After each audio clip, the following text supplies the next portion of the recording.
Most people want to get started in investing, but they don't know how. I put together simple, practical, and step-by-step videos on how to get started. Watch this video series and contact me to kickstart your wealth.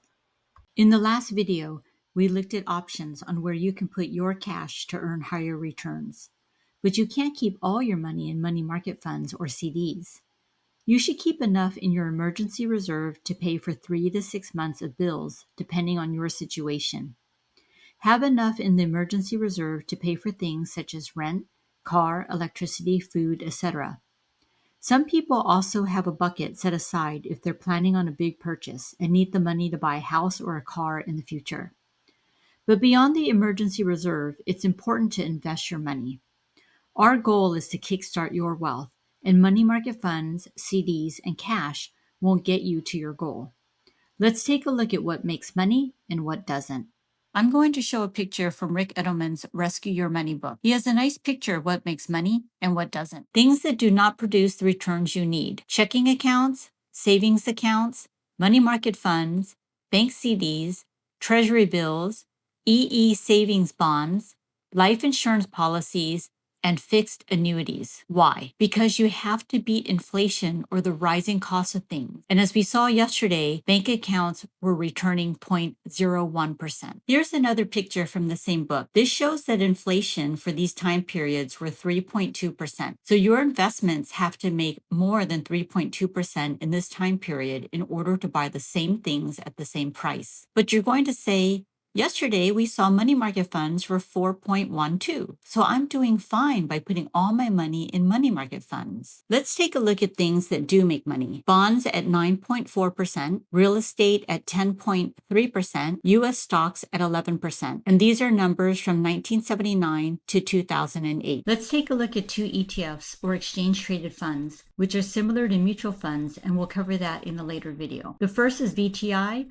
or Vanguard's Total Stock Market Index. Last year, it returned 23.81%, and the year before, 26.05%. Of course, there's no guarantee of performance, and we can see in 2022, it dropped negative 19.51%. But averaged out, there are more up years than down. And in the later series, I'll show you how you can protect yourself against almost any drop by putting in a trailing stop loss. Now let's take a look at VOO, which is an S&P 500 ETF index. In 2024, it made positive 24.98. In 2023, it was again positive at 26.32%. But in 2022, it dropped negative 18.19%. Again, averaged out, there are more up years than down years. And the down years shouldn't prevent you or scare you from investing in the stock market. Of course, returns aren't guaranteed, but it gives you an idea of how stocks can possibly beat inflation and can potentially return more than money market funds paying around 4%. I'm not saying to put all your money in stocks either. Since this video is about emergency funds, first, set aside 3 to 6 months of emergency money and put it in something that pays more than a bank savings account that only pays 0.01%, and put it in a money market fund that pays around 4%. Kickstarting your wealth is trying to make your money make as much money as possible. In the next video, we'll talk about where to put the rest of your money after you have an emergency fund.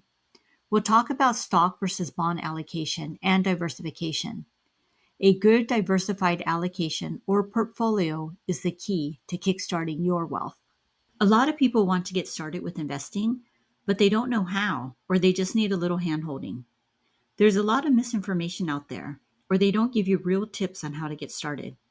Kickstart My Wealth gives you practical, real tips from across various financial sources so you can get started on the right foot. You can schedule time with me in 15-minute increments. Let's take a look at where you are, and we'll make it a working session to kickstart your wealth today.